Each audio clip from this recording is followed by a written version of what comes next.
لوگ آکسیجن سے سانس لیتے ہیں لیکن مسلمان حضور کی محبت سے سانس لیتے ہیں. ان کا جینا مرنا حضور کے نام سے ہے.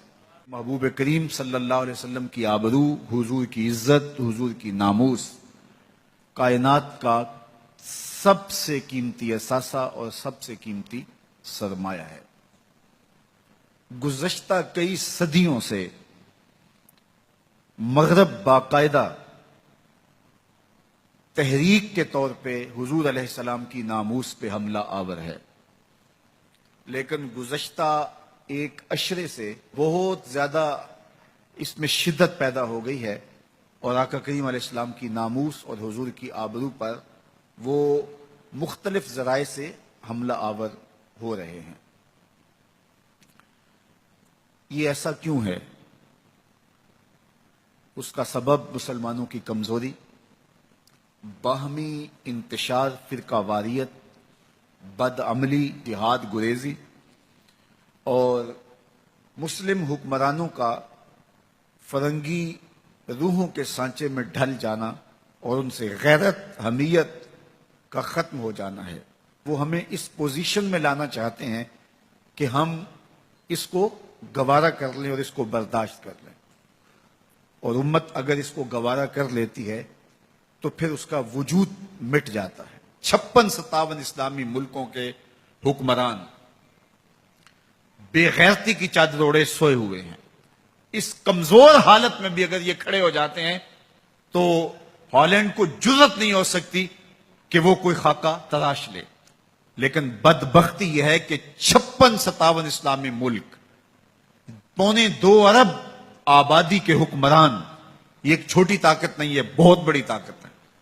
لیکن اس کے باوجود یہ خواب خرگوش کے مزے لے رہے ہیں اور اتنا بڑا حادثہ ہونے جا رہا ہے اور یہ خاموشی کی چادر اوڑے ہوئے. اب یہ کیسے جاگیں گے؟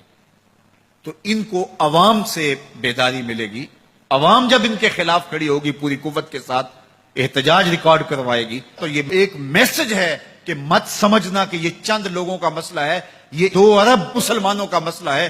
وہ سب کچھ گوارا کر سکتے ہیں، اپنے آقا کی ناموس پہ حملہ گوارا نہیں کر سکتے ہیں.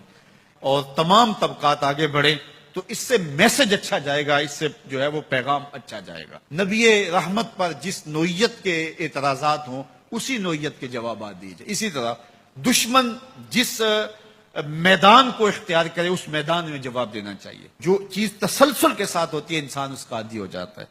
تو مغرب یہ سوچتا ہے کہ اس تسلسل کے ساتھ اہانت رسول کرو کہ یہ مسلمان عادی ہو جائیں، اور جب یہ عادی ہو جائیں گے اور اس کو بھی اگر یہ برداشت کر لیتے ہیں تو بطور مسلم ان کا وجود ختم ہو جائے گا.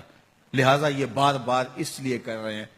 لیکن مغرب اچھی طرح سن لے کہ ہم ہر دکھ جھیل لیتے ہیں، ہم ہر تکلیف گوارا کر لیتے ہیں. ہماری کمزوریاں، ہماری مداحنتیں، ہمارا بہت کچھ بہت امور میں ہے، لیکن حضور علیہ السلام کے نام پر کبھی بھی یہ امت کمزور نہیں ہوئی. اس امت نے عمل میں تو کمزوری دکھائی ہے، اس امت میں اور معاملات میں تو کمزوری دکھائی ہے، لیکن جب ان سے عشق رسول کا امتحان لیا گیا تو یہ پورے 100 نمبر لے کے پاس. تو اس لیے مغرب کو اپنی ان حرکتوں سے، ان مکروہ حرکتوں سے باز آنا چاہیے اور ہمارے حکمرانوں کو غیرت کا سبق پڑھنا چاہیے اور پوری طرح کھڑے ہونا چاہیے اور پوری طرح قوت کے ساتھ میدان عمل میں موجود ہونا چاہیے.